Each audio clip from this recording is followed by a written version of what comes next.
জয় জয়তে শ্ৰী পকামৰা ডিচিয়াল সত্ৰ পুনৰ প্ৰতিষ্ঠা কৰা আমাৰ নামঘৰ ভাগৰ আপোনালোকক শুভেচ্ছা জনাইছোঁ। আমাৰ এই নামঘৰ ভাগ 1822 চনত স্থাপন কৰা হৈছিল। আজি প্ৰায় 200 বছৰ অতিক্ৰম কৰি গৈছে। এই 200 বছৰ জয়ন্তীটোক আমি উলহ মালহেৰে আয়োজন কৰিছোঁ।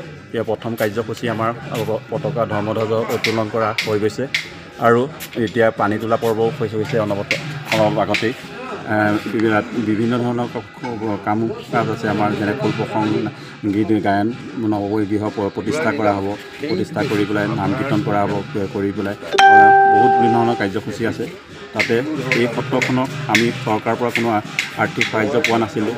আজি আমি এখোজ এখোজকৈ এইখিনি পাইছোঁহি আৰু ভৱিষ্যতলৈও চৰকাৰে যে আমাৰ এই সত্ৰখন সোণাই নদীৰ পাৰত যে অৱস্থিত, সত্ৰখন অকণমান চকু কাণ দি আমাৰ সত্ৰীয়া যিবিলাক পৰম্পৰা আমি ৰখাব পাৰোঁ, তাকে আমি ইমানতে মোৰ বক্তব্য সামৰণি।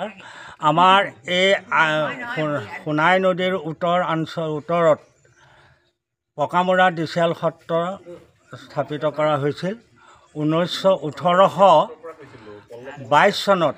উজনিৰ পৰা মুকুন্দদেৱ আটাই আহি বানৰ আক্ৰমণত তাত থাকিব নোৱাৰি আমাৰ আহি সোণাই পাৰতে আহি সত্ৰ স্থাপন কৰিছিলহি। আজি 200 বছৰ গৰকি গ'ল। সেই নামঘৰ ভাগ আমি আকৌ পুনৰাই নিৰ্মাণ কৰি আজি প্ৰতিষ্ঠা দিৱস হিচাপে তাক আজি উদ্বোধন কৰিবলৈ লৈছোঁ। তাত আমাৰ সমূহ ৰাইজ ভক্তবৃন্দ আমি নিমন্ত্ৰণ কৰি আনিছোঁ। নাম কীৰ্তন আৰু বিভিন্ন কাৰ্যসূচীৰে আমি আজি আমাৰ কাৰ্যসূচী সমাপ্ত কৰোঁ। সত্ৰখনৰ ইতিবৃত্তটো চমুকৈ ক'বলৈ বিচাৰিছোঁ। আমাৰ শিৱসাগৰৰ দিচাং নদীৰ পাৰত প্ৰথম প্ৰতিষ্ঠা হৈছিল। তাৰ পৰা আপোনাৰ মানৰ আক্ৰমণৰ 1822 চনত বিভিন্ন ঠাইত গৰকি আহি পেলাই এই পকামৰা ডিচিয়াল সত্ৰ পুনৰ স্থাপন কৰে।